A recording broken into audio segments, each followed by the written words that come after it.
ધોળકામાં બકરી ઈદના પર્વની સૌહાર્દપૂર્ણ માહોલમાં ઉજવણી, મસ્જિદોમાં ઈદની નમાઝ પઢવા મુસ્લિમ બિરાદરો ઉમટ્યા। 28 મે 2026 ગુરુવારે મુસ્લિમોના પવિત્ર પર્વ ઈદ ઉલ અઝહા એટલે કે બકરી ઈદના તહેવારની અમદાવાદ જિલ્લાના ધોળકા નગરમાં ભાઈચારા અને સૌહાર્દપૂર્ણ વાતાવરણમાં ઉજવણી કરવામાં આવી હતી। આ પ્રસંગે ધોળકા નગરની વિવિધ મસ્જિદોમાં સવારના 6:15 કલાક દરમિયાન ઈદની ખાસ નમાઝનું આયોજન કરવામાં આવ્યું હતું।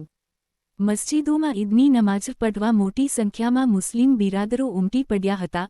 સવારે 7:30 કલાકે ધોળકાના દાણા બજારમાં આવેલી ઐતિહાસિક જુમ્મા મસ્જિદની તથા સવારે 8 વાગે જૂના બસ સ્ટેન્ડ પાસે આવેલી પીર હજરત શાહ દાદાની દરગાહ કમ્પાઉન્ડમાં આવેલ મસ્જિદની અને સવારે 9 વાગે ખાન તળાવ ખાતે આવેલી ખાન મસ્જિદ એટલે કે ઈદગાહની રૂબરૂ મુલાકાત લેવામાં આવી હતી। મુસ્લિમ બિરાદરોએ ઈદની નમાઝ પઢી એકબીજાને ગળે ભેટીને ઈદ મુબારક પાઠવ્યા હતા। કાયદો અને વ્યવસ્થાની સ્થિતિ જળવાઈ રહે તે માટે ધોળકા ટાઉન પીઆઈએ કે ધવન દ્વારા જરૂરી પોલીસ બંદોબસ્ત ગોઠવવામાં આવ્યો હતો।